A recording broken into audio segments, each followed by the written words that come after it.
Students, இந்த வீடியோவில் unit number 4 revision பண்ணுவோம்.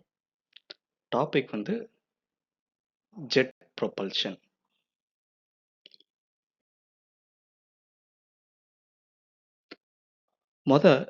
ஜெட் ப்ரொபல்ஷன்னா என்ன? இந்த ஜெட் ப்ரொபல்ஷன் என்ன செய்யுது அப்படின்னா, ஒரு ஆப்ஜெக்ட், ஒரு பொருளை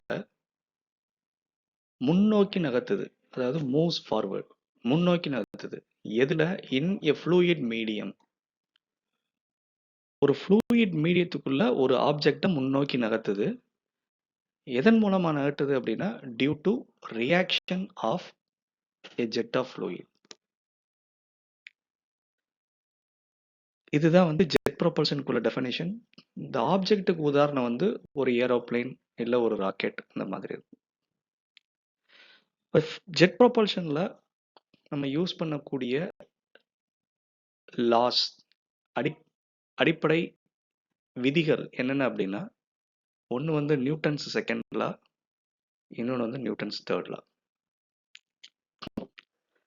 இப்போ இந்த ஜெட் ப்ரொபல்ஷன் வந்து ஒரு ஏரோப்ளேனை உதாரணம் எடுத்து சொல்லியிருக்கு. இந்த ஏரோப்ளேனில் வந்து 4 விசை, அதாவது ஃபோர்ஸ் ஆக்ட் ஆகும். ஒன்று வந்து த்ரஸ்ட்டு, இன்னொன்று வந்து ட்ராகு, இன்னொன்று வந்து வெயிட்டு, இன்னொன்று வந்து லிஃப்ட். கீழே பார்த்தோம் அப்படின்னா ஃப்ரிக்ஷன், பிராக்கெட்டுக்குள்ள பிஃபோர் டேக் ஆஃப்னு கொடுத்துருக்கு. இதுக்கு அர்த்தம் என்ன அப்படின்னா, ஏரோப்ளேன் மேலே பறக்கிறதுக்கு முன்னாடி ரன்வேல ஓடும். அந்நேரம் அதோட டயர் வந்து தரையில உரசும். அந்த உராய்வு, அதுதான் ஃப்ரிக்ஷன். சரி, ஏரோப்ளேன் வானத்துல பறக்க ஆரம்பிச்சிருச்சு அப்படின்னா ஃப்ரிக்ஷன் இருக்காது. ஆனால் அந்த ஏரோப்ளேன் வந்து அட்மாஸ்பியரிக் ஏர், வளிமண்டலம், அதுல வந்து ஏரோட உரசிக்கிட்டே போகுது. அப்போ அதுல ஒரு ஃப்ரிக்ஷன் கிரியேட் ஆகும். அந்த ஃப்ரிக்ஷனுக்கு பேரு ட்ராக். ஸோ த ட்ராக் அப்படின்றது வந்து ஆஃப்டர் டேக் ஆஃப். இந்த 4 ஃபோர்ஸ் தான் வந்து இந்த ஏரோப்ளேன் பறக்கிறதுக்கான காரணங்களை கொண்டிருக்கிறது. இப்போ எந்த ஒரு ஏரோப்ளேன் எடுத்துக்கிட்டாலும் அதுல வந்து ஒரு ரெக்கை, விங் அப்படின்னு சொல்றோம். இந்த லேசர் பாயிண்டர் இப்போ இந்த இருக்கிற இடத்துல இது வந்து விங். இதோட படம் தான் இங்க பெருசா காமிச்சிருக்கு. அந்த விங்கோட ஜாமெண்ட்ரி வந்து ஏரோஃபாயில் அப்படின்னு சொல்லுவோம். அதோட வடிவத்தை வந்து ஏரோஃபாயில் அப்படின்னு சொல்லுவாங்க. அந்த விங்ல இந்த 4 force, lift, weight, thrust, drag, இதை காமிச்சிருக்கு. இப்போ ஏர் வந்து ஏரோப்ளேன் முன்னோக்கி போகும்போது இந்த டைரக்ஷன்ல ஃப்ளோ ஆகுது. இப்போ இந்த ஏரோட வேகம் அதிகரிக்க அதிகரிக்க அதிகரிக்க இந்த சைடில் ஒரு படம் காமிச்சிருக்கு. ஏரோஃபாயில் வந்து ஏர் இப்படி வந்து மேல் பக்கம் கொஞ்சம் ஏர் போகுது, கீழ்ப்பக்கம் கொஞ்சம் ஏர் போகுது. இந்த ஏரோஃபாயிலோட வடிவத்தை வந்து எப்படி அமைச்சிருப்பாங்க அப்படின்னா, இந்த ஏர் மேலே போகும்போது இந்த மேல் பக்கம் வந்து ஒரு லோ ப்ரெஷர், அழுத்தம் வந்து குறைவாகும், கீழ்ப்பகுதியில் அழுத்தம் வந்து ஜாஸ்தியாகும் உருவாகுற மாதிரி அதை வடிவமைச்சிருப்பாங்க. அப்போ இங்கே அழுத்தம் குறையும் போது, கீழே இருந்து அழுத்தம் தள்ளும் போது அது என்ன ஆகுது அப்படின்னா, அந்த விங்கு வந்து அப்படியே மேலே போகும். மேலே எழும்பும்போது அதோட ஒட்டி இருக்கக்கூடிய ஏரோப்ளேனையும் சேர்த்து தூக்கிட்டு போயிடும். அப்போ இந்த லிஃப்ட், அதாவது மேலே எழும்புறதுக்கான முக்கிய காரணம் வந்து இது மேலே போகக்கூடிய, அதாவது இந்த ஏரோஃபாயிலுக்கு மேலே போகக்கூடிய காற்றின் வேகம். அந்த காற்றின் வேகம் வந்து எப்படி நமக்கு கிடைக்குது அப்படின்னா, இந்த த்ரஸ்ட். த்ரஸ்ட் அப்படின்றது முன்னோக்கி போகக்கூடிய உந்து அப்படின்னு சொல்லலாம்னு வச்சுக்கோங்க. இப்போ முன்னோக்கி போகக்கூடிய ஒரு விசை, அது வந்து அதிகரிக்க அதிகரிக்க, அதாவது வேகமா முன்னாடி போச்சு அப்படின்னா ஏரோட ஸ்பீடு வந்து ஜாஸ்தியாகும். அப்போ நம்ம என்ன பண்றோம் அப்படின்னா, ஏரோப்ளேன்ல இந்த த்ரஸ்ட் அப்படின்ற விசை, அதாவது த்ரஸ்ட்ன்ற ஃபோர்ஸை கண்ட்ரோல் பண்ணி தான் நம்ம இந்த லிஃப்டே கொடுக்குறோம். அது எவ்வளோ உயரம் போகணும் அப்படின்றத கண்ட்ரோல் பண்றது இந்த த்ரஸ்ட்.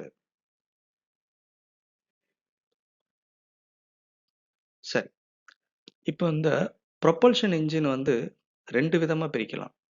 ஒண்ணு வந்து ஏர் பிரீத்திங், இன்னொன்னு வந்து நான் ஏர் பிரீத்திங். அதுக்கு என்ன அர்த்தம் அப்படின்னா, ஏர் பிரீத்திங் அப்படின்றது ஊர்தி வந்து வானத்துல போகும்போது, தனக்கு தேவையான ஆக்ஸிஜன் அதுவாவே எடுத்துக்கிடும். வளிமண்டலத்துல இருந்து எடுத்துக்கிடும் நமக்கு. நம்ம அட்மாஸ்பியர்ல இருந்தே அது எடுத்துக்கிடும். ஆக்ஸிஜன் வந்து எடுத்துக்கிடும். எதுக்காக அது ஆக்ஸிஜன் தேவை அப்படின்னா, எரிபொருள் எரியணும். எரிபொருள் எரியறதுக்கு பிராணவாயு தேவை. அந்த பிராணவாயுவ அப்படியே எடுத்துக்கணும். இது வந்து ஏர் பிரீத்திங் என்ஜின். நான் ஏர் பிரீத்திங் என்ஜின் வந்து நம்ம அட்மாஸ்பியர தாண்டி வெளியில போயிரும். ஸோ வளிமண்டலத்த தாண்டி வெளியில போன உடனே, அங்க வந்து ஏர் இருக்காது. இப்ப ஏர் இருக்காது அப்படின்னா, எரிபொருள் எரிகிறதுக்கு நமக்கு ஆக்ஸிஜன் தேவை. அப்ப என்ன பண்ணுவாங்க அப்படின்னா, அந்த நான் ஏர் பிரீத்திங் என்ஜின்ல ஆக்ஸிஜனையும் ஒரு டேங்க்ல நிரப்பி மேல கொண்டு போவாங்க. இப்ப சந்திர மண்டலத்துக்கு போறாங்க, இல்ல ஸ்பேஸ் ஸ்டேஷன் போறாங்க அப்படின்னா, அதுக்கெல்லாம் வந்து ஆக்ஸிஜனையும் நிரப்பி, அதாவது எரிபொருள் மேலும் ஆக்ஸிஜனையும் நிரப்பி அந்த விண்கலத்தோட சேர்த்து அனுப்புவாங்க. அதுதான் நான் ஏர் பிரீத்திங் என்ஜின். இந்த யூனிட்ல நம்ம படிக்க போறது, அதாவது யூனிட் நம்பர் 4ல படிக்க போறது ஏர் பிரீத்திங் என்ஜின். இந்த ஏர் பிரீத்திங் என்ஜினை வந்து 2 வகையா பிரிக்கலாம். ஒன்னு ப்ரொப்பல்லர் டைப், இன்னொன்னு வந்து ஜெட் ப்ரொபல்ஷன். இந்த ப்ரொப்பல்லர் டைப்ல வந்து என்ன பண்றாங்க அப்படின்னா, அது வந்து ரெசிப்ரோகேட்டிங் இன்ஜினை யூஸ் பண்ணி தான் மோஸ்ட்லி இருக்கும். அது சின்ன இன்ஜினா இருக்கும். ஆனா டேக் ஆஃப் நல்லா இருக்கும். மேல எழும்புறது வந்து ஈஸியா எழும்பிரும். அடுத்து பெட்டர் ஃபியூவல் எக்கானமி. இதெல்லாம் இதோட பண்புகள் இல்ல அட்வான்டேஜஸ்ன்னு எடுத்துக்கலாம். ஜெட் ப்ரொபல்ஷன்ல வந்து அது வந்து ஒரு ஜெட் இன்ஜினை யூஸ் பண்ணும். ஜெட் இன்ஜின் அப்படின்றது நம்ம ஏற்கனவே தெர்மோடைனமிக்ஸ்ல படிச்சிருப்போம். அதே அந்த ஜெட் ப்ரொபல்ஷன்றது வந்து பிரைட்டான் சைக்கிள்ல வரும். அத யூஸ் பண்ணி தான் நம்ம இங்க யூஸ் பண்ண ஜெட் ப்ரொபல்ஷன்ல வந்து ஜெட் இன்ஜின் ப்ரிப்பேர் பண்றாங்க. ஆனா இதுல ஒரு டிராபேக் என்ன அப்படின்னா, சின்ன வடிவத்துல ஜெட் இன்ஜின் டெவலப் பண்ண முடியாது. அது வந்து ஒரு பெரிய இன்ஜினா தான் டெவலப் பண்ண முடியும். அப்ப பெரிய ஏர்கிராஃப்ட்க்கு தான் இது வந்து சூட்டபிள் ஆகும். இது ஜெட் ப்ரொபல்ஷன். ப்ரொப்பல்லர் டைப் வந்து சின்ன ஏரோப்ளேனுக்கும் யூஸ் பண்ணிக்கலாம்.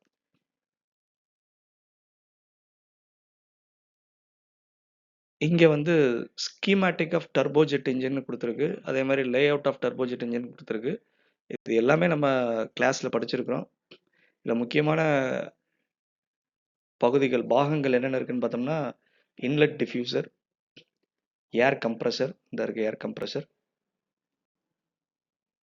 கம்பஸ்டர் அதாவது கம்பஷன் சேம்பர் இல்லைன்னா கம்பஸ்டர் இல்லைன்னா கம்பஷன் சேம்பர். அடுத்து வந்து ஒரு டர்பைன், அந்த டர்பைன் இந்த இருக்குது. அடுத்து வந்து ஒரு ஆஃப்டர் பர்னர், அதுக்கடுத்து கடைசியா நாசில், நாசில் இருக்கு. ஸோ ஏர் உள்ள வருது, டிஃப்யூசர்ல கொஞ்சம் கம்ப்ரஸ் ஆகுது, கம்ப்ரஸர்ல நிறைய கம்ப்ரஸ் ஆகுது, கம்ப்ரஸ்டு ஏர் கம்பஸ்டருக்குள்ள வருது. கம்பஸ்டர் அப்படின்றது எரிபொருள் எரியும் இடம், கம்பஷன் சேம்பர். அங்க வந்து எரிபொருள் எரியுது. அப்போ இங்க எரிபொருளை உள்ள அனுப்புவாங்க. இந்த ஏர் தவிர எரிபொருள் அனுப்புவாங்க. அந்த எரிபொருள் எரிஞ்சனால நமக்கு அதிக வெப்பநிலை, அதிக அழுத்தத்துல ப்ராடக்ட்ஸ் ஆஃப் கம்பஷன் வாயு கிடைக்கும். அதை வந்து டர்பைன் பிளேட்ல கொடுத்து எக்ஸ்பேண்ட் பண்ணுவாங்க. எக்ஸ்பேண்ட் பண்ணும்போது டர்பைன் சுத்தும். அதுக்கப்புறம் அதுல கொஞ்சம் மிச்சம் ஹீட் எனர்ஜி இருக்கும் டர்பைன் விட்டு வெளியில வரக்கூடிய கேஸ்ல. அதை பலபடியும் இன்னும் கொஞ்சம் ஃபியூல் போட்டு ஹீட் பண்ணுவாங்க. அப்படி ஹீட் பண்றதுனால நிறைய அட்வான்டேஜஸ் இருக்கு. அதெல்லாம் என்னன்றது கிளாஸ்ல படிச்சிருக்கோம். அதை நான் இப்ப சொல்லல. ஃபைனலா இந்த ப்ரொப்பல்லிங் நாசில் இது வழியா வெளியில போகுது. ஸோ இந்த நாசில் வழியா வெளியில போகும்போது ஹை வெலாசிட்டியில வெளியிலேறும். அப்போ every action has equal and opposite reaction, Newton's third law படி இங்க வெளியே போறது வந்து முன்னோக்கி நகல்றதுக்கு ஒரு உந்து சக்தியை கொடுக்கும். நாசில் தான் அந்த உந்து சக்தியை கொடுக்கறதுக்கான device, one of the device. இது பிக் கொஸ்டின்ல கேட்கலாம். இது கிளாஸ் டெஸ்ட், இன்டர்னல் டெஸ்ட்லாம் கேட்டிருக்கு. இதுக்குள்ள நோட்ஸும் கொடுத்துருக்கிறேன். எல்லாமே கிளாஸ் ரூம், கூகுள் கிளாஸ் ரூம்ல இருக்கு. பார்த்து படிச்சுக்கோங்க. சரி. அடுத்து ராக்கெட்ல வந்து பெர்ஃபார்மன்ஸ் பாராமீட்டர்ஸ், அது வந்து எப்படி பெர்ஃபார்ம் பண்ணுது ஒரு ராக்கெட் அப்படின்றது வந்து ஒரு 8 பாராமீட்டர் வச்சு நம்ம கணக்கிடுறோம். இங்க வரிசையா 8 பாராமீட்டர் குடுத்திருக்கு. அது ஏற்கனவே நம்ம கிளாஸ்ல டிஸ்கஸ் பண்ணியிருக்கிறோம். அந்த 8 பாராமீட்டருக்குள்ள சிம்பல் குறியீடும் நம்ம இங்க குடுத்திருக்கு. இந்த சிம்பல் யூஸ் பண்ணி தான் வருது. ஸோ அப்ப பெர்ஃபார்மன்ஸ் அப்படின்றது வந்து செயல்திறன். நம்ம ஜெட் ப்ரொபல்ஷன் வந்து முக்கியமான பகுதி என்ன அப்படின்னா ஜெட் இன்ஜின். இல்ல ஒரு ஏரோப்ளேனா எடுத்துக்கிட்டோம்னா அதோட ஏரோப்ளேனோட செயல்திறன் அதுதான் நமக்கு பெர்ஃபார்மன்ஸ் பாராமீட்டர்ஸ் இந்த 8 இருக்கு. இந்த 8க்கும் ஃபார்முலாஸ் இருக்கு. இந்த ஃபார்முலாஸ் எல்லாமே மனப்பாடம் பண்ணி ஆகணும். இந்த யூனிட்லயும் 5th யூனிட்லயும் டேட்டா புக்குக்கு வேலை கிடையாது. ஃபார்முலாஸ் மனப்பாடம் பண்ணி அந்த ஃபார்முலாஸ் மூலமா தான் நம்ம சால்வ் பண்ணணும். இந்த ஃபார்முலாஸும் டேட்டா புக்ல இருக்காது. அதாவது கேஸ் டேபிள்ஸ்ல இருக்காது. இதுக்குள்ள ஃபார்முலாஸ் எல்லாமே கூகுள் கிளாஸ் ரூம்ல கொடுத்துருக்கிறேன். அதை பார்த்து படிச்சுக்கோங்க. Propeller thrust. இப்போ ப்ரொப்பல்லர் இன்ஜின் ஜெட் இன்ஜின் 2 இருக்குன்னு படித்தோம். ப்ரொப்பல்லர் இன்ஜினில் எவ்வளோ த்ரஸ்ட் வரும்? எதுக்காக த்ரஸ்ட்டை பார்க்குறோம்? ஏற்கனவே நம்ம என்ன டிஸ்கஸ் பண்ணோம் அப்படின்னா த்ரஸ்ட் தான் ஒரு த்ரஸ்ட்டை கண்ட்ரோல் பண்ணி தான் நாம வந்து ஒரு ஏரோப்ளேனோட லிஃப்ட்டை கண்ட்ரோல் பண்றோம். அப்போ அந்த த்ரஸ்ட்டுக்குள்ள ஃபார்முலா வந்து இந்த இருக்குது. F equal to M dot A C J minus U. M dot ஏன்றது வந்து mass flow rate of air. இந்த சிஜே அப்படின்றது slip stream velocity or jet velocity. U flight speed தான் கொடுத்துருக்கு. இந்த ஃபார்முலாவை நம்ம இப்படி எழுதிக்கலாம். இதில் புதுசாக என்ன இருக்குன்னா சிக்மான்னு ஒன்று இருக்குது. இப்போ சிக்மான்னா என்ன அப்படின்னா effective speed ratio or flight to jet velocity ratio sigma. இதுக்கு டெஃபினிஷன் என்ன அப்படின்னா யூ பை சிஜே. இது 2 மார்க் கேள்வியில் கேட்கலாம். Define effective speed ratio or flight to jet velocity ratio. அப்போது இதை எழுதணும். Ratio of flight speed to jet velocity or slip stream velocity அப்படின்னு எழுதிட்டு இந்த ஃபார்முலா எழுதணும். இப்போ இதே மாதிரி இந்த thrust specific thrust aircraft to jet speed இந்த சிக்மா இந்த இருக்குதுல இது specific fuel consumption cycle efficiency thermal efficiency propulsive efficiency overall efficiency இது எல்லாமே தனித்தனியாக 2 மார்க்ஸில் கேட்கலாம். இதுக்கு டெஃபனிஷன்ஸ் எல்லாமே நம்ம கூகுள் கிளாஸ் ரூமில் இருக்குது. கிளாஸ்லேயும் நடத்தியிருக்கிறேன். பார்த்து படிச்சுக்கோங்க. 2 மார்க் கேள்வியில் கேட்கலாம். நமக்கு ப்ராப்ளம் சால்வ் பண்ணுறதுக்கு யூஸ் ஆகும். இப்போ model of air flow across propeller. ஒரு ப்ரொப்பல்லர் இன்ஜினுக்கு குறுக்க ஏர் ஃப்ளோ அதாவது காற்று போச்சு அப்படின்னா அதை நம்ம எப்படி மாடல் பண்ணுறோம்? எதுக்காக மாடல் பண்ணுறோம்? அந்த ஏர் போகும்போது நமக்கு த்ரஸ்ட் எவ்வளோ கிடைக்கும், லிஃப்ட் எவ்வளோ கிடைக்கும் அப்படின்றத நம்ம கால்குலேட் பண்ணணும். அதை கால்குலேட் பண்ணுறதுக்கு தான் இந்த மாடல், மேத்தமெட்டிக்கல் மாடல். இந்த படத்தை மட்டும் காமிச்சிருக்கு. இதுக்குள்ள ஈக்குவேஷன்ஸ் எல்லாமே கிளாஸில் நடத்தியிருக்கிறேன். கூகுள் கிளாஸ் ரூமில் நோட்ஸ்லையும் இருக்கும், பார்த்துக்கோங்க. இதில் இதுக்கு மேலே நான் உள்ள டீட்டெயிலில் போக விரும்பலை. அதே மாதிரி ஜெட் த்ரஸ்ட். ஸோ இந்த ஜெட் த்ரஸ்ட்ன்றது ஜெட் இன்ஜின், அதுக்கு உள்ள மாடல். ஸோ ஜெட் இன்ஜினுக்கு என்ன த்ரஸ்ட் ஃபார்முலா இந்த இருக்குது. M dot A C J minus U is equal to M dot A இந்த plus P E minus P A into A E. So இது என்ன அப்படின்னா இதுதான் வந்து அந்த மொமெண்டம் மாறுறதுனால வரக்கூடியது வந்து. So C J is the effective jet velocity. இந்த பிஇன்றது எக்ஸிட் ப்ரெஷர், பிஏ அப்படின்றது atmospheric pressure inlet, A E exit area. So exit ஏரியான்றது இந்த இருக்குது. இந்த நாசிலை விட்டு வெளியில் போகக்கூடிய எக்ஸிட் ஏரியா. பிஏ அப்படின்றது வந்து அட்மாஸ்பியரிக் ப்ரெஷர் உள்ளே வரக்கூடியது. பிஇ அப்படின்றது எக்ஸிட் ப்ரெஷர். எக்ஸிட்ன்றது இந்த இடத்துல இருக்கும். அதை தாண்டி வெளியில் வந்துருச்சு அப்படின்னா பலருடைய அட்மாஸ்பியரிக் ப்ரெஷர் தான். பட் இந்த எக்ஸிட்டில் இருக்கக்கூடியது வந்து பிஇ எக்ஸிட் ப்ரெஷர். யூன்றது ஃப்ளைட்டோட வெலாசிட்டி. அதாவது ஒரு பைக்கில் நம்ம போகிறோம் அப்படின்னா நம்ம 60 கிலோமீட்டர் வேகத்தில் பைக்கில் போகிறோம் அப்படின்னா நம்ம மேலே அடிக்கக்கூடிய காற்றின் வேகமும் 60 கிலோமீட்டர். அதே மாதிரி ஒரு ஃப்ளைட் வந்து 500 கிலோமீட்டர் வேகத்தில் வானத்தில் பறந்துச்சு அப்படின்னா அது மேலே மோதக்கூடிய காற்றின் வேகமும் 500 கிலோமீட்டர் பெர் ஹவர். ஸோ அதான் யூ இந்த டைரக்ஷனில் ஏறுவது. அது வந்து ஏரோப்ளேன் என்ன ஸ்பீடோ அதே ஸ்பீடு தான் இருக்கும். அதாவது ஜெட்டோட ஸ்பீடு தான் அங்கேயும் இருக்கும்.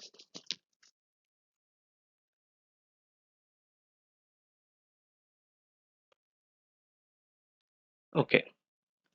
இப்போ இந்த ஸ்லைட்ல வந்து வெறும் ஃபார்முலா ஜெட் ப்ரொபல்ஷன் குடுத்துருக்கிறேன். இதுக்கு முக்கியத்துவம் என்ன அப்டின்னா, இந்த ஃபார்முலாஸ் எல்லாம் நீங்க மனப்பாடம் பண்ணி ஆகணும். அது எல்லாமே Google கிளாஸ் ரூம்ல குடுத்துருக்கிறேன். அதுல பார்த்தீங்கன்னா, உங்களுக்கு ஃபுல்லா இருக்கும். ஒரு 12, 13 ஃபார்முலா இருக்கும். அது எல்லாத்தையும் மனப்பாடம் பண்ணிக்கோங்க. அது தெரிஞ்சா தான் சால்வ் பண்ண முடியும். இது சிம்பிள் ப்ராப்ளமா தான் இருக்கும். டேட்டா எழுதி டைரக்ட்டா சப்ஸ்டிட்யூட் பண்ற மாரி ஈஸியான ப்ராப்ளமா இருக்கும். அதனால ஃபார்முலாஸ் நல்லா மனப்பாடம் பண்ணிக்கோங்க. அடுத்தது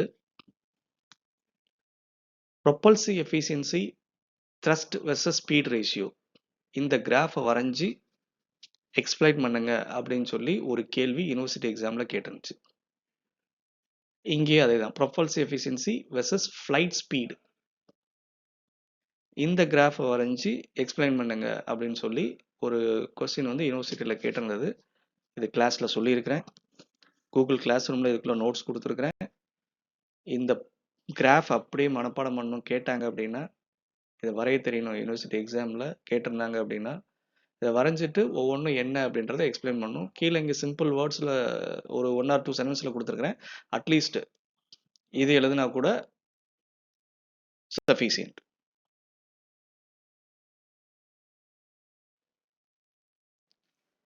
இந்த ஸ்லைடில் ஒரு ப்ராப்ளம் சால்வ் பண்ணுறது எப்படின்றத பார்க்கலாம். இங்கே ப்ராப்ளம் ஸ்டேட்மெண்ட் வந்து கொடுத்துருக்கு. அதை ரீட் பண்ணிக்கோங்க. அந்த ப்ராப்ளத்தில் மொத்தம் 5 டேட்டா கேட்டிருக்கு. ஒன்று வந்து rate of air flow through the propeller, 2 வந்து த்ரஸ்ட் ப்ரொடியூஸ்டு, 3 வந்து ஸ்பெசிஃபிக் த்ரஸ்ட்டு, 4 வந்து ஸ்பெசிஃபிக் இம்பல்ஸு, 5 வந்து த்ரஸ்ட் பவர். இது நவம்பர் டிசம்பர் 23 யூனிவர்சிட்டி எக்ஸாமில் கேட்ட கேள்வி. 13 மார்க் கொஸ்டின். டேட்டா கொடுத்துருக்கிறத இங்கே எழுதியாச்சு.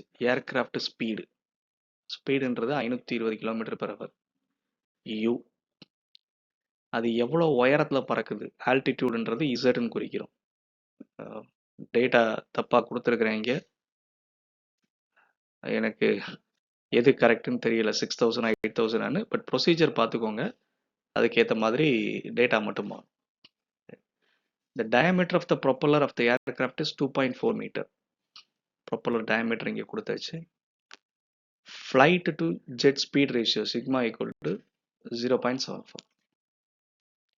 இப்போ சொல்யூஷன்.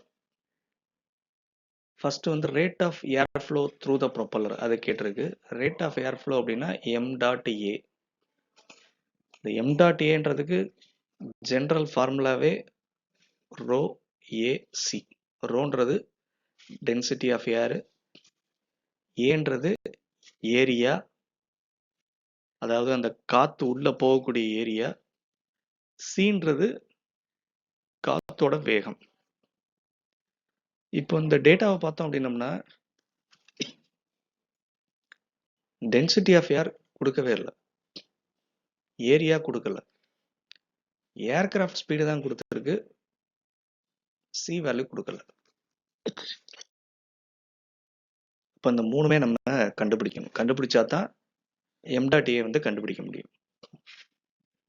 சரி, அப்போ என்ன பண்றோம் அப்படின்னா, இந்த ரோ வேல்யூ வந்து கேஸ் டேபிள்ல இருந்து நம்ம எடுத்துடலாம். கேஸ் டேபிள் யூஸ் பண்ண மாட்டோம்னு சொன்னோமே, இப்போ யூஸ் பண்றோமே அப்படின்னா, இது வந்து கேஸ் டேபிள்ல வந்து ஏரோட பண்புகள். ஏரோட பண்பு நமக்கு எதுக்காக தேவை அப்படின்னா, ஏரோப்ளேன் மேலே போக போக போக அதோட ப்ரெஷர் மாறும், டெம்பரேச்சர் மாறும். அப்போ பூமியில கடல் மட்ட பரப்புல டெம்பரேச்சர் 30 டிகிரி செல்சியஸ் அப்படின்னா, அதே இது கடல் மட்ட பரப்புல இருந்து 10,000 அடி உயரத்துல வெப்பநிலை வந்து மாறுபடும். அப்போ அந்த வெப்பநிலையெல்லாம் என்ன வேல்யூ அப்படின்றத கேஸ் டேபிள்ஸ்ல கொடுத்துருக்குறாங்க. இப்போ அதை எப்படி எடுக்கணும் அப்படின்னா,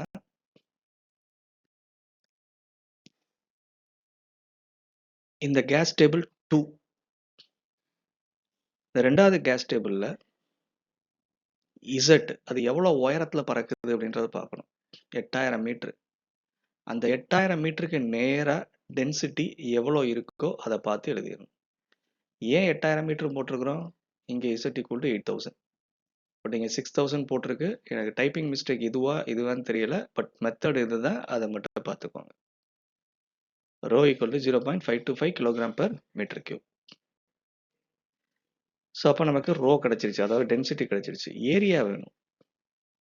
ஏரியா அப்படின்றது வந்து காற்று வந்து எதுக்குள்ளே போகுதோ அதுதான். இங்கே என்ன கொடுத்துருக்கு?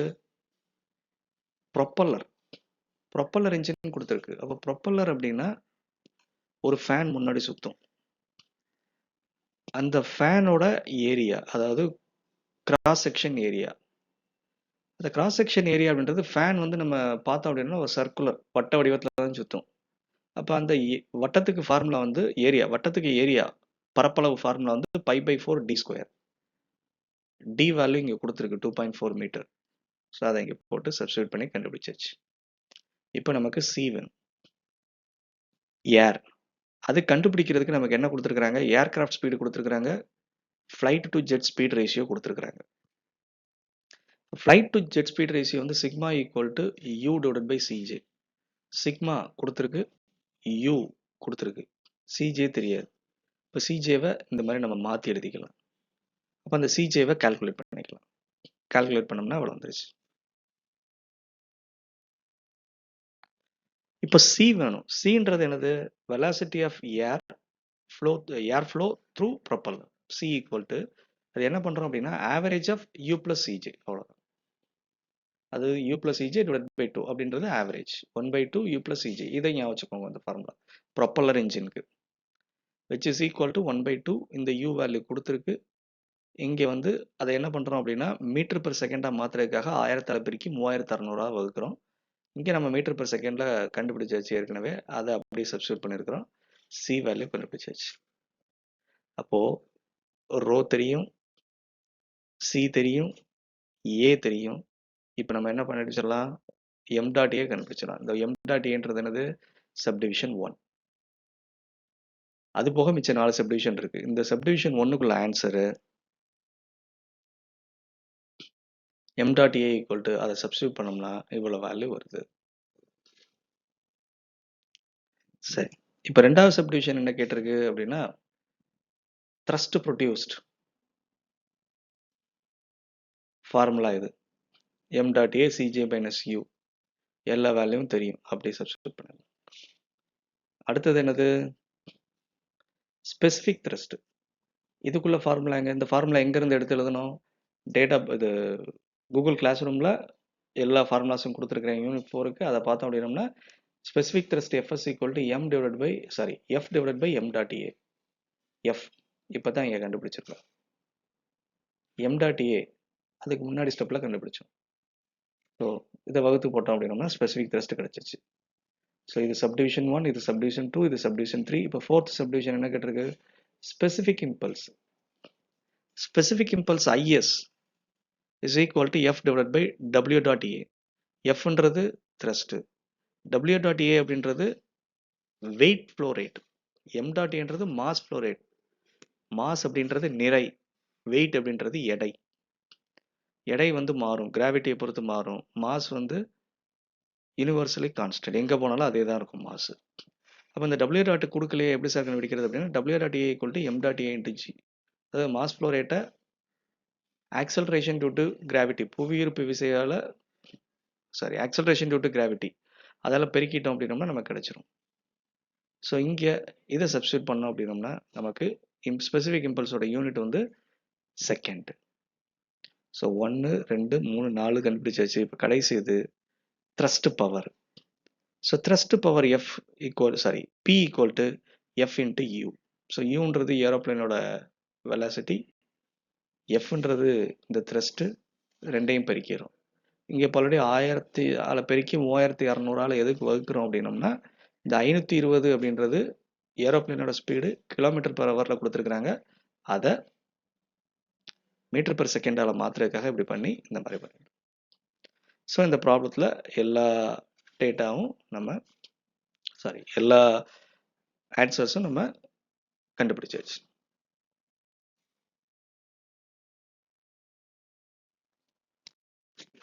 இப்போ அதே மாதிரி இன்னொரு ப்ராப்ளம் சால்வ் பண்ணுவோம். இங்க வந்து குடுத்திருக்கு டேட்டாஸு. இது எந்த வருஷம் யுனிவர்சிட்டில கேட்டது. இந்த ப்ராப்ளம் வந்து புக்கு உங்களோட டெக்ஸ்ட் புக் யாஹியா புக்ல எக்ஸாம்பிள் 12.5 குடுத்திருக்கு. டேட்டா கிவன் எழுதியாச்சு. இங்க ஒரு விளக்கப்படம். இது எல்லாமே கிளாஸ்ல பண்ணியிருக்கிறோம். இப்போ போன ப்ராப்ளத்துல நம்ம பார்த்த மாரி கேஸ் டேபிள்ல இருந்து 6500 மீட்டர் ஆல்டிடியூட்ல டென்சிட்டி என்ன, ஏரோட வெலாசிட்டி என்ன, சவுண்டோட வெலாசிட்டி A1 என்ன, பிரஷர் என்ன, டெம்பரேச்சர் என்ன அப்படின்றத எழுதியாச்சு. போன ப்ராப்ளத்துல வெறும் டென்சிட்டி மட்டும் தான் எழுதணும், இதெல்லாம் எழுதல அப்படின்னா இந்த ப்ராப்ளத்துல இந்த டேட்டாலாம் தேவைப்படுது நமக்கு. அதுல வெறும் ரோ தான் யூஸ் பண்ணோம். இதுலயும் row 1, A1, P1, T1 use பண்றோம் அப்படின்னா இது வந்து ஒரு இன்ஜின் வந்து சைக்கிளிக்கா ஒர்க் ஆகுது, ramjet engine. So 1 to 2, 2 to 3, 3 to 4, 4 to 1.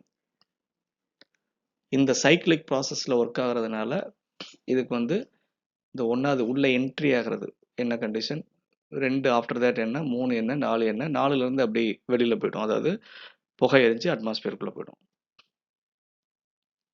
இது டெம்பரேச்சர் என்ட்ரோபி டயக்ராம்ல காமிச்சிருக்கு. இதுல கேட்டிருக்கிற வந்து ideal cycle efficiency of ramjet engine. அந்த இன்ஜினோட ஐடியல் சைக்கிள் எஃபிஷியன்சி, அதாவது லாஸஸ் எதையும் கன்சிடர் பண்ணாம ஐடியலா நடக்கும்போது என்ன எஃபிஷியன்சி அப்படின்னா இந்த ஃபார்முலா நமக்கு மனப்பாடமா தெரியணும். இது மனப்பாடம் பண்ணணும். கொடுத்துருக்கேன். இல்லை இந்த காமா -1. ஸோ காமா வேல்யூ இங்கே கொடுத்துருக்கு அப்படின்னா இந்த கொடுத்துருக்கு ratio of specific heat ratio as 1.4 அப்படின்னு சொல்லி ப்ராப்ளத்தில் கொடுத்துருக்கு.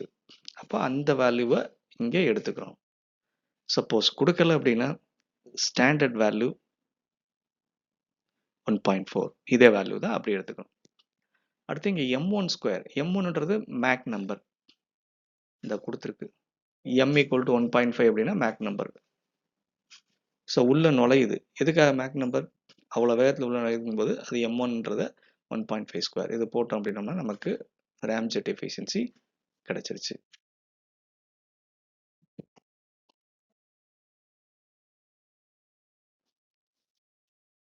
இப்போ அடுத்த சப்டிவிஷன் ராம்ஜெட் ஸ்பீடு கேட்டிருக்கு.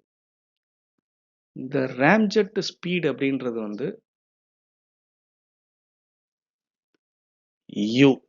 ராம்ஜெட் அப்படின்றது ஜெட் இன்ஜின். அந்த இன்ஜினோட ஸ்பீடு வந்து u. அது எவ்வளவு வேகத்துல போகும் அப்படின்னா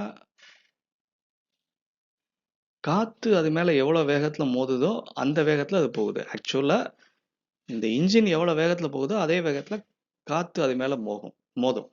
இப்போ நம்ம பைக்ல வந்து 40 km/h வேகத்துல போனோம் அப்படின்னோம்னா நம்ம முகத்துல 40 km/h வேகத்துல காத்து வந்து மோதும். அப்ப இங்க என்ன பண்றோம் அப்படின்னா அந்த வேகத்தை கண்டுபிடிக்கிறதுக்காக கொடுத்திருக்கிற டேட்டாவை யூஸ் பண்றோம். கொடுத்திருக்கிறது என்ன கொடுத்திருக்கு? அது மேக் நம்பர் வேகத்தை கொடுத்திருக்கிறாங்க. 1.5 அப்படின்றது 1 கிடையாது, 1.5. 1.5 மேக் நம்பர் வேகத்துல போகுது அப்படின்னா அது வந்து சூப்பர்சானிக். அப்ப மேக் நம்பர் நமக்கு தெரியும் அப்படின்னா அதோட ஃபார்முலா வந்து C1/A ஆர் A1. இந்த இடத்துல வந்து A1 நான் ஏன்னு கொடுத்துட்டேன், டைப்பிங் மிஸ்டேக் A1. இப்போ இதுல A1 வந்து நமக்கு ஏற்கனவே கேஸ் டேபிள்ஸ்ல இருந்து போன ஸ்லைட்ல பார்த்து எழுதணும். அப்படி இல்லை அப்படின்னா நமக்கு ஏற்கனவே ஃபார்முலா தெரியும், √Γ RT1. அப்போ M1 தெரியுது, இந்த காமா தெரியும், R தெரியும், T1 தெரியும், C1 மட்டும் தெரியாது. இப்போ அந்த வேல்யூஸ் எல்லாம் சப்ஸ்டியூட் பண்ணி C1 கண்டுபிடிச்சோம். அப்போ காத்தோட வேகம் எவ்வளோ இருக்கோ அதே வேகத்துல ஜெட்டு மூவ் ஆகும். இப்போ U = இந்த இருக்கு. இது வந்து 471.5 மீட்டர்/செகண்ட். அதை வந்து km/h மாற்றணும் அப்படின்னா இந்த மாதிரி கிடைச்சிடும். அடுத்து ராம்ஜெட் இன்ஜின்ல ஒரு டிஃப்யூசர் இருக்கும். அந்த டிஃப்யூசர் என்ன பண்ணும் அப்படின்னா வேகமா உள்ள வரக்கூடிய காத்தோட வெலாசிட்டி, அதாவது வேகத்தை குறைச்சி இன்ஜின்குள்ள வரக்கூடிய காற்றின் வேகத்தை குறைச்சி அதோட ப்ரெஷரை கூட்டும். அப்போ என்ன பண்ணுது அப்படின்னா கிட்டத்தட்ட ஒரு கம்ப்ரஸர் மாதிரி ஆக்ட் ஆகுது. அப்போது அந்த ப்ரெஷர் ரேஷியோ எவ்வளோ இருக்கும் அப்படின்னு கேட்டிருக்கிறாங்க.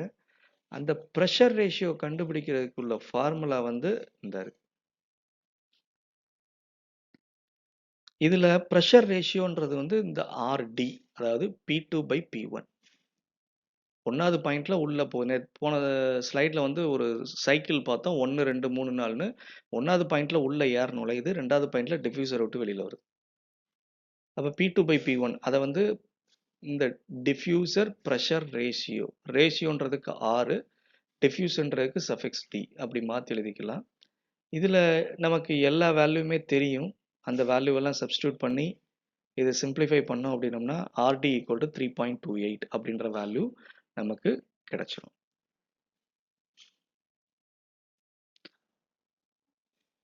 ஸோ இப்போ ரேம்ஜெட் ஸ்பீடு கண்டுபிடிச்சாச்சு, ஐடியல் சைக்கிள் எஃபிஷியன்சி போன ஸ்லைடில் கண்டுபிடிச்சாச்சு, டிஃப்யூசர் ப்ரெஷர் ரேஷியோ இங்கே 3.28ன்னு கண்டுபிடிச்சாச்சு, 3 வேல்யூ கண்டுபிடிச்சாச்சு.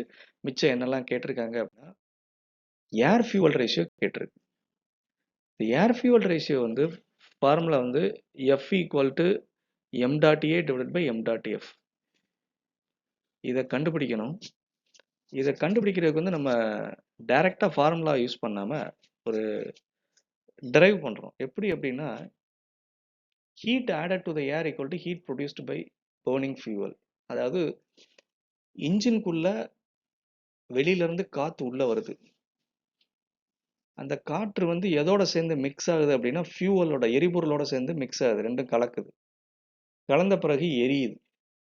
அப்போ என்ன ஆகும், ஏரோட டெம்பரேச்சர் வந்து வெப்பநிலை வந்து உயரும். அது வெப்பநிலையில் வெப்பம் வந்து உயரும். அதான் heat added to air. Heat added to ஏர், வெப்பம் வந்து ஏரோட வெப்பம் வந்து உயருது. அது எவ்வளோ உயரும் அப்படின்னா ஃபியூவலை எரிக்கிறோம் இல்லையா, அதுலேருந்து எவ்வளவு வெப்பம் அது கொடுக்குதோ அதே அளவு தான் இங்கே கூடும். 1 லிட்டர் பெட்ரோல் எரிச்சோம்னா நமக்கு எவ்வளோ வெப்பம் கிடைக்கும், 1 லிட்டர் டீசல் எரிச்சோம்னா எவ்வளோ வெப்பம் கிடைக்கும். ரெண்டுக்கும் வேறுபாடு இருக்குது. ஏன்னா பெட்ரோல் வந்து ஹை குவாலிட்டி ஃபியூவல். அப்போது 1 லிட்டரு பெட்ரோல் நம்ம எரித்தோம் அப்படின்னோம்னா அது வந்து நிறைய வெப்பத்தை வந்து வெளியிடும். அந்த வெப்பமா எங்கே போகுது, ஏருக்கு போகுது. ஸோ அதனால் heat added to air equal to heat produce by burning the fuel. இப்போ இந்த ஹீட் ஆடட் டு ஏருக்கு வந்து ஃபார்முலா இது, ஹீட் ப்ரொடியூஸ்ட் பை பர்னிங் ஃபியூவலுக்கு ஃபார்முலா இது. இப்போ இதில் வந்து நம்ம எழுதிக்கலாம் m.a டிவைட் பை m.f அப்படின்ற எழுதி இந்த ஃபார்முலாவை இப்படி மாற்றி எழுதிக்கலாம். இந்த ஈக்குவேஷன், இந்த சமன்பாட்டை இப்படி மாற்றி எழுதிக்கலாம். எதுக்காக இப்படி மாற்றி எழுதிக்கிறோம், நமக்கு வந்து m.a பை m.f அதாவது f கண்டுபிடிக்கணும். அது இருந்துச்சு. இப்போ இதில் ஈட்டா பி, QF இது எல்லாமே ப்ராப்ளத்தில் கொடுத்துருக்கு. சிபி ஸ்டாண்டர்ட் வேல்யூ நமக்கு தெரியும். T03 stagnation temperature at 0.3, T02 stagnation temperature at 0.2. So இதில் நமக்கு என்ன தெரியும் அப்படின்னா T01 ஈக்குவல் T02. டிஃப்யூசரில் வந்து 1லேருந்து 2 கூடல இருக்கக்கூடிய டிவைஸ் வந்து டிஃப்யூசர். அப்போ வந்து ஸ்டாக்னேஷன் டெம்பரேச்சர் வந்து கான்ஸ்டன்ட். இப்போ என்ன பண்ணுறோம், மறுபடியும் ஐசென்ட்ராபிக் டேபிள்ல இருந்து கரஸ்பாண்டிங் டு M1 அதாவது 3.2, அதில் M1க்கு நேராக 1.5 T/T0 ஈக்குவல் டு 0.689 அப்படின்ற வேல்யூவை எடுத்து எழுதிக்கிறோம். எதுக்காக இதை எடுத்து எழுதணும் அப்படின்னா இந்த T01 கண்டுபிடிக்கிறதுக்காக. அப்போது இப்படி எழுதணும் அப்படின்னோம்னா நமக்கு T01 ஈக்குவல் டு இது மாதிரி மாற்றி எழுதிக்கலாம். இப்போ இந்த T1 வேல்யூ உள்ள ப்ராப்ளத்தில் கொடுத்துருக்கு, டேட்டாவாக கொடுத்துருக்கு 245. சாரி, இந்த T1 வந்து நம்ம மொதல் ஸ்லைடில் கேஸ் டேபிள்ஸ்லேருந்து பார்த்து எழுதணும். டேபிள் 2லேருந்து எவ்வளோ உயரத்தில் பறக்குதோ அங்கே டெம்பரேச்சர் என்ன இருக்கோ அதை பார்த்து எழுதணும். ஸோ அதுலேருந்து எடுத்து அந்த வேல்யூவை இங்கே போட்டு கண்டுபிடிச்சாச்சு. இப்போது இந்த ஃபார்முலா மிச்சம் எல்லாத்தையும் சப்ஸ்டியூட் பண்ணலாம். ஈட்டா பி கொடுத்துருக்கு, QF கொடுத்துருக்கு, இந்த சப்ஸ்டியூட் பண்ணியாச்சு. சிபி ஸ்டாண்டர்ட் வேல்யூ 1.005, இது வந்து TO3 ப்ராப்ளத்தில் கொடுத்துருக்கு, 1600 கொடுத்துருக்கு. இந்த T01 which is equal to T02 அதுக்கு 356.89 கொடுத்தாச்சு. இதுலேருந்து இங்கே வந்துருச்சு. ஸோ m.a பை m.f அதாவது ஏர் ஃபியூவல் ரேஷியோ 28.82 கண்டுபிடிச்சாச்சு. அடுத்து air flow rate m.a equal to ρ1 a1 c1. இது ஃபார்முலா. ρ1 தெரியும், a1 தெரியும். a1ன்றது π/4 d ஸ்கொயர் டயமீட்டர் கொடுத்துருக்கு. அதாவது டிஃப்யூசரோட நுழைவு பகுதி, டிஃப்யூசருக்குள்ள தான் ஏர்ங்கிறது, ஏன்னா ராம்ஜெட் இன்ஜின். ஸோ டிஃப்யூசர் நுழைவு பகுதியோட டயமீட்டர் கொடுத்துருக்கு. அப்போ π/4 d ஸ்கொயர். ஏன் 50/100 போடுறோம் அப்படின்னா 50ன்றது சென்டிமீட்டரில் கொடுத்துருக்கு, அதை மீட்டர் மாத்திரக்காக டிவைடட் பை 100. C1 கண்டுபிடிச்சிருக்கிறோம் 471.5. ஸோ அதை சப்ஸ்டியூட் பண்ணோம் அப்படின்னா m.a equal to 57.74 kilograms per second. So இந்த ப்ராப்ளமும் கிளாஸில் சால்வ் பண்ணியிருக்கிறோம். இந்த மாடல்லையும் பார்த்து படிச்சுக்கோ.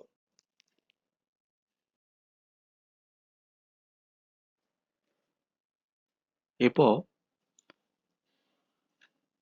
ஜெட் இன்ஜின் ப்ராப்ளம் ஒன்று சால்வ் பண்ணுவோம். முதல் சால்வ் பண்ணது ப்ரொப்பல்லர் இன்ஜின், ரெண்டாவது சால்வ் பண்ணது ராம்ஜெட் இன்ஜின், இப்போ சால்வ் பண்ண போகிறது ஜெட் இன்ஜின், அதாவது டர்போ ஜெட் இன்ஜின். ஸோ இது வந்து ப்ராப்ளம் ஸ்டேட்மெண்ட் இந்த இருக்குது, யூனிவர்சிட்டியில் எந்த வருஷம் கேட்டிருக்காங்கன்றது இருக்குது. அது போக இது வந்து உங்களோட புக்கு டெக்ஸ்ட் புக்கில் ஒர்க்டு எக்ஸாம்பிள் இங்கே கொடுத்துருக்கு 12.3. இந்த ப்ராப்ளத்தில் முதல் எடுத்தோடனே நம்ம என்ன எழுதுறோம் அப்படின்னா கொடுத்துருக்கிற டேட்டா எழுதிடுறோம். அடுத்து இங்கே என்ன கண்டுபிடிக்க சொல்லியிருக்காங்க அப்படின்னா for maximum thrust power find, இனிமேல் தான் ஃபைண்ட் வருது. மேக்ஸிமம் த்ரஸ்ட் பவர், அதாவது மேக்ஸிமம் த்ரஸ்ட் பவர்ன்றது condition. For maximum thrust power find jet velocity, thrust, specific thrust and thrust power. So 1 2 3 4 data நமக்கு கேட்டிருக்காங்க, 4 கேள்வி நமக்கு கேட்டிருக்காங்க. இதெல்லாம் கண்டுபிடிக்கணும். அதுக்கு முதல் டேட்டா எழுதியாச்சு. அடுத்து என்ன பண்ணுறோம் அப்படின்னா ஃபஸ்ட்டு இந்த ஜெட் வெலாசிட்டி. ஜெட் வெலாசிட்டி அப்படின்றது வந்து சிஜே, நம்ம ஏற்கனவே ஃபஸ்ட்டு செகண்ட் தேர்ட் ஸ்லைடில் வந்து தியரி பார்க்கும்போது ரிவைஸ் பண்ணும்போது இதை நம்ம படித்தோம். அப்போது கண்டிஷன் என்ன அப்படின்னா மேக்ஸிமம் த்ரஸ்ட்னு கொடுத்துருக்குறாங்க, சாரி மேக்ஸிமம் த்ரஸ்ட் பவர்னு கொடுத்துருக்குறாங்க. மேக்ஸிமம் த்ரஸ்ட் பவர் அப்படின்னாலே கண்டிஷன் என்ன அப்படின்னா sigma equal to 0.5. Maximum thrust அப்படின்னு பார்த்துட்டாலே சிக்மா ஈக்குவல் டு 0.5 அப்படின்றத நமக்கு ஞாபகம் வந்துடணும். இது மனப்பாடமாக நமக்கு தெரியணும். மேக்ஸிமம் த்ரஸ்ட் பவர் சிக்மா, அதாவது மேக்ஸிமம் த்ரஸ்ட் அப்படின்னாலே சிக்மா ஈக்குவல் டு 0.5. இது வந்து நம்ம மனப்பாடம் பண்ணிக்கணும். Sigma equal to 0.5. எப்போ சிக்மா 0.5 இருக்கும்? Maximum thrust. அப்போ சிக்மா 0.5ன்னு இங்கே கொடுக்கல, ஆனால் நம்ம எதை வச்சு எழுதுறோம் அப்படின்னா மேக்ஸிமம் த்ரஸ்ட்ன்றதை வச்சு எழுதுறோம். ப்ராப்ளம் ஸ்டேட்மெண்ட்டை பாருங்கள், சிக்மா வேல்யூ கொடுக்கல, ஆனால் இங்கே 0.5ன்னு எழுதுகிறோம். அதுக்கு காரணம் என்ன அப்படின்னா மேக்ஸிமம் த்ரஸ்ட் பவர் கொடுத்தாச்சு, அந்த கண்டிஷன் கொடுத்தாச்சு, அதனால் எழுதியாச்சு. இப்போ இதில் சப்ஸ்டியூட் பண்ணலாம். 0.5 equal to 960 divided by C J. 960ன்றது என்னது? Aircraft flies at 960 km/h. அப்படின்னா என்ன அர்த்தம்? ஏரோப்ளைனோட speed velocity u equal to 960 km/h substitute பண்ணியாச்சு. இப்போ அதில் இருந்து ஜெட் வெலாசிட்டி கண்டுபிடிச்சாச்சு. இங்கே தான் ஃபர்ஸ்ட் இது வந்து ஜெட் வெலாசிட்டி கண்டுபிடிச்சாச்சு. அடுத்து வந்து த்ரஸ்ட்டு. த்ரஸ்ட்டுக்கு வந்து ஃபார்முலா இது வந்து ஜெட் இன்ஜின். ஸோ ஜெட் இன்ஜினில் m.cj மைனஸ் m.au இதுதான் ஃபார்முலா. ப்ரொப்பல்லர் இன்ஜினுக்கு வந்து m.a into C J minus u அப்படின்னு பார்த்தோம். இதில் வந்து m dot into C J minus m dot into u. சிஜேன்றது இந்த இருக்குது ஜெட் வெலாசிட்டி, u அப்படின்றது ஏரோப்ளைனோட speed 960 km/h, m.a mass flow rate of air. அப்போ இந்த m டாட்ன்றது என்னது? ஸோ m டாட்ன்றது total mass flow. Total mass ஃப்ளோன்றது வந்து mass of air plus mass of fuel. ஜெட்டில் வந்து புகையாக வெளியில் வரும். இப்போ ஏரோப்ளைன் மேலே போகும்போது பார்த்தோம்னா வானத்தில் பார்த்தோம்னா அப்படி புகை நீல கோடு மாதிரி புகையாக போய்கிட்டு இருக்கும். அந்த புகையில் வந்து ஏர் ஃபியூவல் ரெண்டும் கலந்து எரிஞ்ச எரிபொருள் தான் இருக்கும். அந்த ஏரும் ஃபியூவலும் எரிஞ்ச போகாத ப்ராடக்ட் ஆஃப் கம்பஷன் தான் வெளியில் வருது. அப்போது m டாட்ன்றது அது ரெண்டோட கூட்டு அளவு. பட் இங்கே வந்து ஃபியூவல் எவ்வளவு அப்படின்றது இந்த ப்ராப்ளத்தில் கொடுக்கவே இல்லை. m.f கொடுக்கவே இல்லை, வேல்யூ கொடுக்கவே இல்லை. அப்போ என்ன பண்ணிக்கிறோம் அப்படின்னா எம் டாட் எஃப் வந்து ரொம்ப குறைவாக இருக்குது அப்படின்னு அசைன் பண்ணிக்கிறோம். ஏன் அப்படி அசைன் பண்ணிக்கிறோம் அப்படின்னா போன ப்ராப்ளத்தில் ஏர் ஃபியூவல் ரேஷியோ பார்த்தோம், 28 வந்திருந்தது அப்ராக்சிமேட்டாக. அப்போ 28 பார்ட் ஏர் இருந்ததுன்னா வெறும் ஒரு பார்ட்டு தான் ஃபியூவல். ஸோ அந்த மாதிரி ரேஷியோ வந்து ஜாஸ்தி இருக்கிறனால எம் டாட் எஃபெக்ட் நெக்லெக்ட் பண்ணிக்கிறதுனால M dot equal to M dot A அப்படின்னு அசைன் பண்ணிக்கிறோம். அதாவது இந்த எஃப் வந்து கிடையாது, அப்போ M dot equal to M dot A. அப்போ therefore thrust of jet engine F equal to M dot A C J minus U. இந்த எம் டாட்டுக்கு போல எம் டாட் ஏ போடுறோம், அப்போ இப்படி எழுதிடலாம். அப்போ கிட்டத்தட்ட ஒரு ப்ரொப்பல்லர் இன்ஜின் மாதிரியே வந்துடுது ஃபார்முலா. எதனால் அப்படி வருது? எம் டாட் எஃப் நம்ம நெக்லெக்ட் பண்ணதுனால. அப்போ இந்த வேல்யூஸை நம்ம டேரெக்டாக சப்ஸ்டியூட் பண்ணிடலாம். சப்ஸ்டியூட் பண்ணோம் அப்படின்னோம்னா இந்த சிஜே இங்கே வந்து கிலோமீட்டர் பர் ஹவரில் இருக்குது, ஆனால் இங்கே மீட்டர் பர் செகண்டில் போடணும். அதனால் 1000 பெருக்கி 3500 வகுத்துட்டோம். அதே மாதிரி யூஐ வந்து 1000 பெருக்கி 3500 வகுத்துட்டோம், ஏன்னா மீட்டர் பர் செகண்ட் போட்டோம்னா இந்த வேல்யூ வந்துருச்சு. அப்போ இந்த த்ரஸ்ட்டுக்குள்ள வேல்யூ வந்துருச்சு ரெண்டாவது. மூணாவது என்ன கேட்டிருக்கு? Specific thrust. ஸோ ஸ்பெசிஃபிக் த்ரஸ்ட்டுக்கு ஃபார்முலா என்னது? F S simple is equal to F divide by M dot A. F 10.67 kilo newton, M dot A 40 இந்த கொடுத்துருக்கு. இது எம் டாட்னு கொடுத்துருக்கோம். ஏன் எம் டாட் ஏ அப்படின்னு எடுக்கிறோம் அப்படின்னா tax in 40 kilograms per second of air. இங்கே வந்து ஆக்சுவலாக எம் டாட் ஏன்னு நம்ம போட்டிருக்கணும், இங்கே வந்து டைப்பிங் மிஸ்டேக், டைப்பிங் எரர் நான் இங்கே விட்டுருக்கிறேன், எம் டாட் ஏ போடல. இது ஏன் எம் டாட் ஏ அப்படின்னா engine takes in 40 kilograms of air அப்படின்னு ப்ராப்ளத்தில் கொடுத்துருக்கு, 40 kilograms of air. அதனால் இது வந்து எம் டாட் ஏ. ஸோ எம் டாட் ஏக்கு போல 40 சப்ஸ்டியூட் பண்ணியாச்சு, வந்துச்சு அப்படின்னா 0.267 யூனிட். இங்கே பாருங்கள் kilo newton divided by kilograms per second. So specific thrust கண்டுபிடிச்சாச்சு. கடைசியாக த்ரஸ்ட் பவர். ஸோ த்ரஸ்ட் பவருக்கு ஃபார்முலா என்னது? P equal to F into U. So F இந்த கண்டுபிடிச்சாச்சு, U இங்கே கொடுத்துருக்கு. சப்ஸ்டியூட் பண்ணோம் அப்படின்னா U வந்து கிலோமீட்டர் பர் ஹவரில் கொடுத்துருக்கு, U வந்து மீட்டர் பர் செகண்டில் சப்ஸ்டியூட் பண்ணணும். ஸோ அதனால் 1000 பெருக்கி 3600 வகுத்துறோம். P வேல்யூ வந்து இவ்வளோ கிடச்சிருச்சு. ஸோ அப்போ கேட்டிருக்கக்கூடிய எல்லா கேள்விக்கும் நம்ம ஆன்சர் கண்டுபிடிச்சாச்சு. ஸோ ப்ராப்ளம்ஸ் வந்து சிம்பிளாக இருக்கும், பட்டு ஃபார்முலாஸ் எல்லாம் மனப்பாடம் பண்ணணும். அடுத்தது கரெக்டான டேட்டா எடுக்கணும். அடுத்தது இந்த கண்டிஷன்ஸ் எல்லாம் ஞாபகம் வச்சுருக்கணும். அதுக்கு அடுத்தது இந்த மாதிரி நெக்லெக்ட் பண்ண தெரிஞ்சிருக்கணும். தெரிஞ்சிருந்தால் இது ஈஸி. ஸோ இதுவும் வந்து 13 மார்க் கேள்வி. மொத்தமே 1 2 3 4 5 ஸ்டெப்பில் ஆன்சர் வந்துருச்சு. Okay, thank you.